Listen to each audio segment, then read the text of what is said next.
Well, today members from the Muslim community gathered to thank Canadians for their support. This, of course, comes after 6 men were killed while praying in a mosque in Quebec City. Samer Majzoub is the president of the Canadian Muslim Forum. He was at this morning's event and he joins me on the line. Good afternoon. Good afternoon. So what was your message today? Actually, we carried more than one message. We started by expressing our gratitude as Muslim Canadians and Muslim Quebecers for the solidarities of all Canadian fellows after this terror attack that occurred in Quebec City. And we express our hope that this sort of solidarity will not fade away, because this is our concern at this moment, honestly, that after a few days, maybe people will go back to normality, which is very normal. But at the same time, we start to hear some sort of, again, the climate of speaking about hijab and identity debate. We were hoping and still hoping that the results of such a terror attack would have pushed our politicians and decision makers really to look at in depth about discrimination, bigotry, hate speech, and Islamophobia, and all sorts of discrimination. So I just want to sort of get your feeling more about that, what you were just saying about the politicians, because, of course, the National Assembly convened. They had a minute of silence yesterday, and they did talk about events surrounding the shooting. What do you think about the way politicians reacted yesterday? Let's divide on this. After the incident itself, we have seen a lot of emotions and support from all stripes of the politicians and background. But yesterday, suddenly we see that the first point in the National Assembly's agenda is speaking again about identity or debate of identity, whether a police officer or a judge maybe having her hair covered. This is one of the things that really shocked the community. We were so much hoping that someone would really present a point saying, we have to deal with hate speech once and for all. We should really look at inclusivity, not words wide, not only wording, just actions, policies, orientations.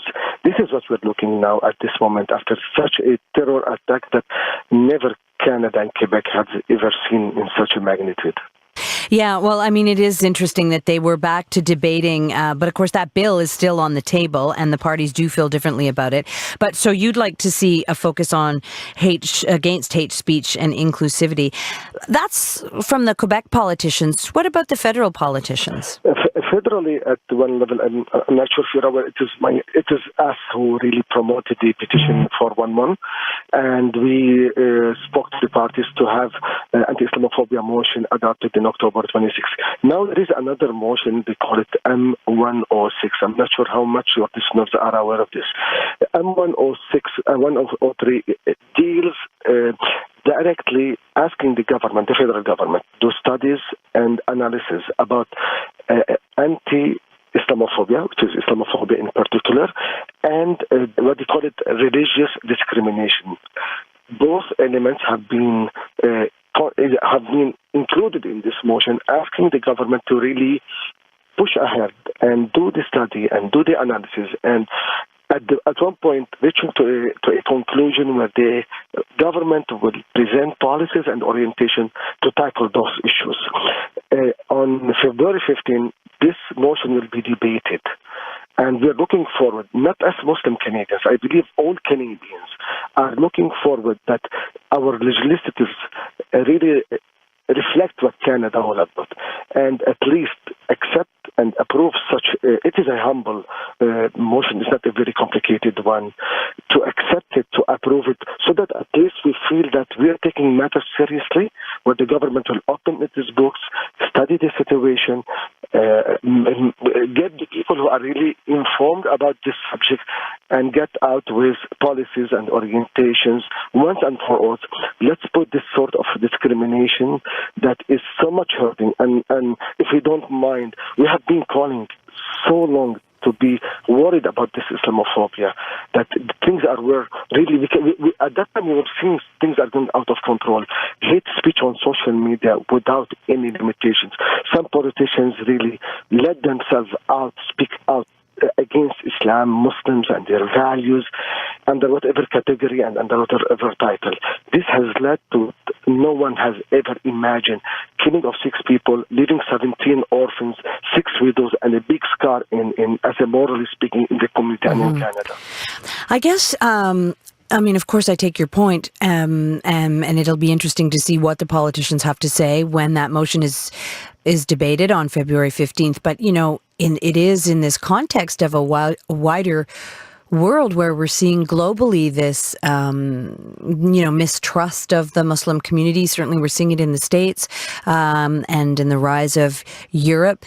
How optimistic are you that Canada can stand up to that?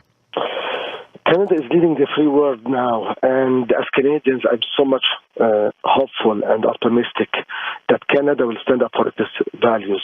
And the suspicions that you're talking about worldwide from the States and from Europe, it is coming mainly from the far right, and this is known. They may have the media, they may have loud voice, but we have seen that the majority, who are most of the time silent about those issues, has shown all their emotions after the tragedy in Quebec City. So I believe the majority are so much against this, but we need a political will.